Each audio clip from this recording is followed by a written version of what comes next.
Welcome to your Daily 5 for Thursday, April 11th, 2024. I have spent many episodes, probably fives and a lot of the main shows, really ripping apart the new Star Wars films. And in many respects, I stand by everything that I said. However, I was watching the most recent, I believe the most recent video, at least of this recorder, at least the most recent one I've seen, the most recent video from Patrick H Willems about the rise and fall of Muppet Cinema, which is exceptionally good, and I'm going to link to it in the show notes, and you should go watch it because it's great.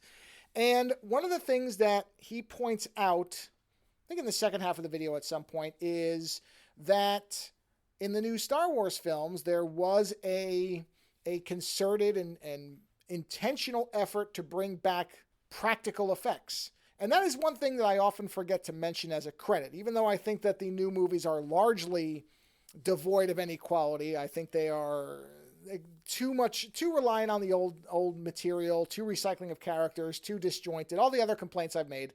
But one area where I have to give J.J. Abrams, who I also am pretty hard on a lot of the time in terms of what I think of his output, but I will give the credit to the modern Star Wars films, the most recent trilogy, and Abrams in particular, because I did see him speak about this. I do believe that he actually has a passion for practical effects, but they did actually try to do a lot of practical effects, and there is puppet work, there's animatronic work, there's a lot of elements in those new Star Wars films that are actually real. The fact that they didn't CG Yoda, even though some people have a problem with the way the puppet was made, nonetheless, it still beats a CG version of it from, if you remember that from the prequels, where Yoda never looked very good. He just looked like a terrible CG effect, which is exactly what he was. And they did go back to a puppet for that. Many of the droids are practical. Many of the smaller creatures and some of the little side characters are actually all practical effects. And so for all of my criticism of those new films, I often say, and I stand by it, you have to also give credit if you're going to give criticism. So I do have to credit the new movies for doing more to incorporate practical effects, because honestly, and some of my biggest complaints about the new trilogy do have to do with the way they employ CG and how it is inferior to the way that some of the practical models, especially in the spaceships, were used before. And you can tell when practical and CG are used because it is kind of the classic complaint of there is no weight, there is no actual physicality to it. So the fact that there are practical effects, that there are characters, and in many cases featured characters that are practical effects. BB-8, the droid from the first movie, was entirely practical from my understanding, except for a couple, scenes where it wasn't realistic because you would destroy the actual animatronic, but the character was often a practical effect that they showed off. What was the little character's name?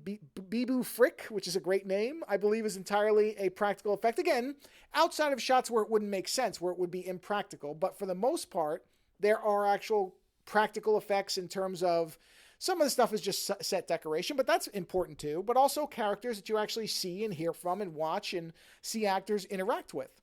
And that's one area where, again, I think I failed to give the proper credit to not only the films, but Abrams for, I believe, championing that effect. I remember seeing interviews when The Force Awakens was coming out where he talked about the fact that it was important to him that practical effects were part of it because they were part of Star Wars legacy and part of where it came from in terms of building ILM and many of the effects that we take for granted now. There's a lot that was pioneered as a result of the original Star Wars films, the first trilogy.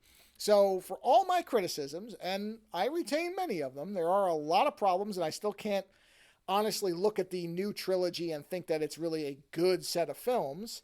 But one thing where it is important to highlight it and credit the film and Abrams himself for being a driving force, at least in the first couple films, I think. I don't know with the third film, I don't remember enough. I think there was practical in it, but that was, oh boy, Rise of Skywalker is quite a mess. But as I said, I don't want to focus on the criticism in this particular 5. I want to focus on giving credit where it's due, because as Willems points out in his excellent video, there is something about practical that just cannot be replicated. It cannot be replaced. It cannot be even duplicated by CGI, which has its place.